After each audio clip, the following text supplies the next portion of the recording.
Gontran, mon chéri, tu m'as demandé de te réveiller à 5h30 ce matin. Allez debout, allez debout, allez debout, allez debout. Ah, je me lève. Bon, tu me disais pourquoi je t'avais demandé de me réveiller à 5h30 déjà.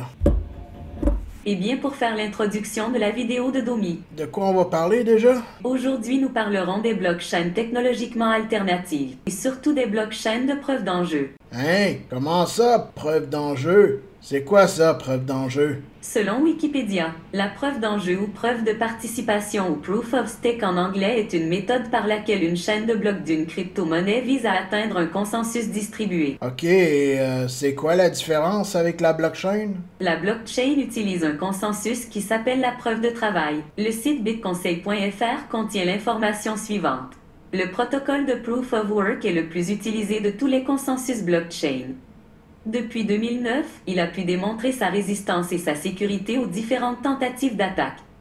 Dans le protocole de Proof of Work, les différents nœuds du réseau sont appelés mineurs. Je t'ai répondu parce que je t'aime bien, mais ce n'est pas tous les blockchains qui sont en preuve de travail. Tu aurais dû me demander. Quelle est la différence avec la blockchain de la Bitcoin? Ah, ma tête! Demi geek!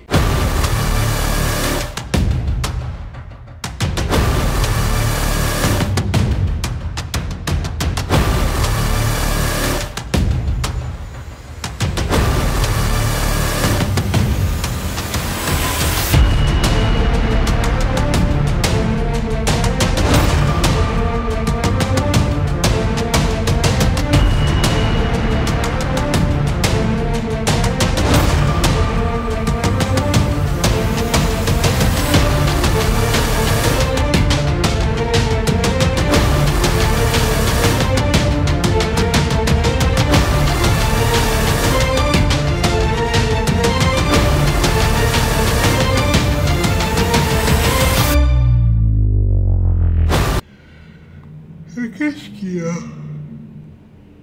T'aurais pas pu attendre que je finisse mon café? Ah, mais non, hein? L'avenir appartient à tous ceux qui se lèvent tôt, mon bonhomme. Dit celui qui vient de se lever. Puéril. Bon, c'est assez, vous deux, là. Qu'est-ce que je peux pour toi?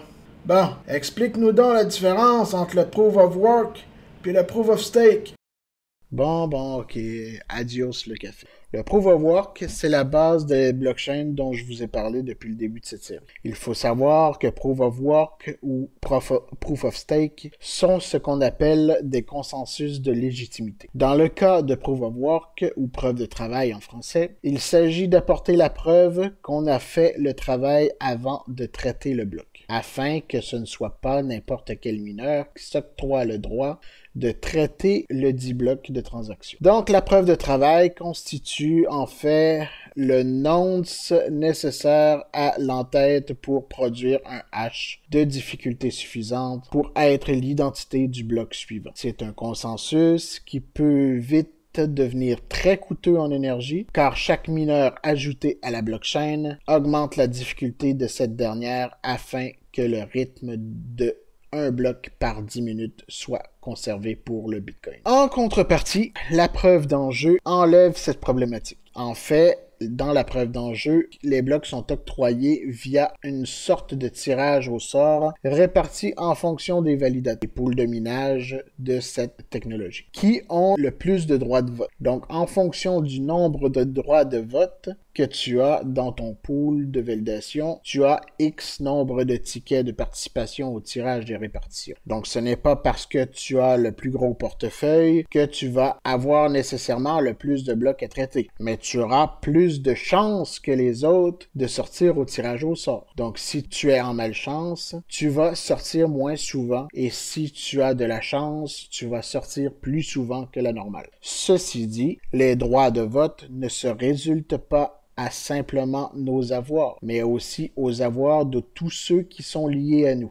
Car bien évidemment, ce n'est pas tous les détenteurs qui ont l'infrastructure nécessaire à faire du validating ou du baking. Donc les gens qui sont trop petits vont déléguer leur droit de vote à un tiers beaucoup plus gros. Il est à noter que le fait de donner ses droits ne signifie pas de donner ses jetons. En aucun cas, vos avoirs sont en danger si le tiers n'est pas un tiers de confiance. Vous avez remarqué que je parlais de droit de vote pour les participations au tirage? Le terme droit de vote vient du fait que les validateurs agissent en fait comme des députés ou des ministres ou chefs d'État. Ils ont un droit de vote en fonction du nombre de jetons qu'ils représentent. Ses propres jetons plus les jetons de tous ceux qui lui font confiance. Donc avec ces droits de vote, le validateur ou le baker va tout simplement se prononcer sur la viabilité ou non d'une proposition de modification sur la blockchain elle-même ou sur l'avenir de cette dernière. Il s'agit d'un système qui se veut 100% démocratique, mais le fait d'obtenir un consensus de vote serait compliqué face au nombre de gens qui sont absents ou qui ne savent pas qu'ils doivent voter ou qu'ils ne sont pas au fait des conséquences de certaines modifications. Bien, le système adopte plus une notion oligarchique, ce qui nous fait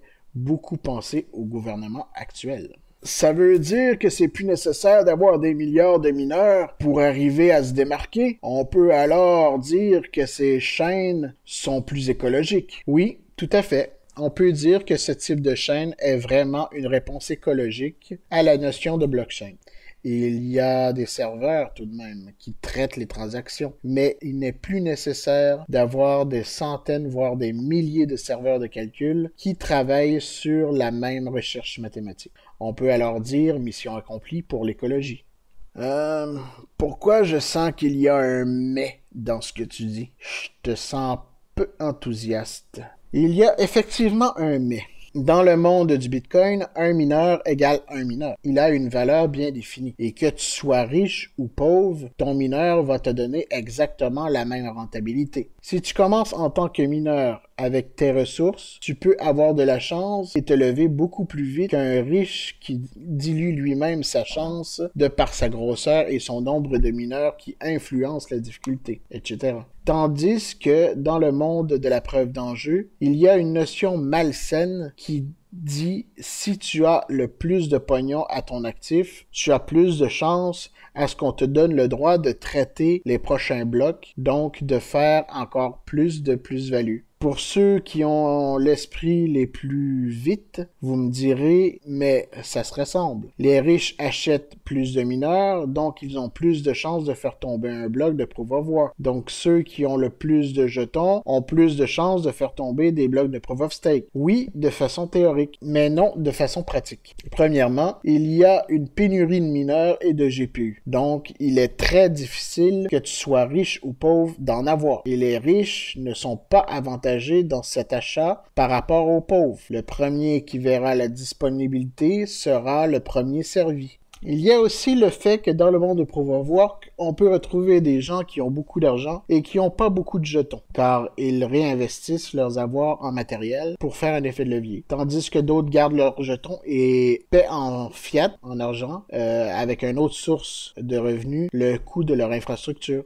dans l'espoir d'une hausse de fou. Par exemple, il y a des gens qui vont changer leurs jetons aussitôt qu'ils les reçoivent, et il y en a d'autres qui vont changer leurs jetons qu'une ou deux fois par année pour les vendre tous au même prix, le prix de fou qui va avoir atteint dans une montée prodigieuse. Bref, tout ça pour dire que dans le monde du Proof of Work, il y a beaucoup plus de possibilités, sans favoritisme, chez ceux qui ont le plus de jetons BTC à leur possession. Que tu en aies beaucoup ou que tu en aies peu, tu n'es pas privilégié. Ouais, comme on dit, ça dépend beaucoup du point de vue que tu as sur l'affaire au moment où on t'en parle. Effectivement, nous irons encore plus en profondeur dans un prochain épisode. Car là, j'ai besoin d'un café.